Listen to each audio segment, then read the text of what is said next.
নমস্কার বন্ধুরা, আজকে আমি কুমড়োর হালুয়া বানাবো। মিষ্টি কুমড়ো, চৈত্র মাসের নবরাত্রি চলছে, তাই ঠাকুরকে নিবেদন করতেই পারেন এইভাবে। প্রথমে কড়া বসিয়ে দিয়েছি, এবার আমি একটু ঘি দিয়ে দেব কড়াতে। ড্রাই ফ্রুটগুলোকে হালকা ভেজে নেব। ড্রাই ফ্রুটগুলোকে আমি এবার তুলে নেব, ভাজা হয়ে গেছে।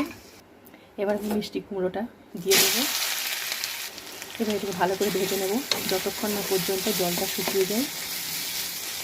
যতক্ষণ না পর্যন্ত কুমড়ো থেকে ঘিটা ছেড়ে আসবে ততক্ষণ পর্যন্ত এটাকে আমাকে ভাজতে হবে।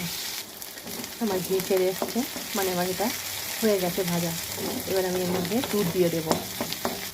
1 কাপ পরিমাণ মতো আমি এর মধ্যে দুধ দিয়ে দেব। এবার এটাকে আমি ভালো করে মিশিয়ে নেব।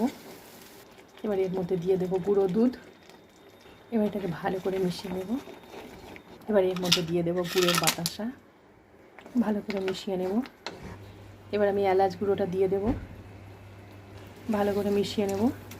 কিছু ড্রাই ফ্রুট এখন আমি দিয়ে দিলাম, ভালো করে মিশিয়ে নেব। হয়ে গেল আমার কুমড়োর হালুয়া। এবার আমি এটাকে নামিয়ে নেব।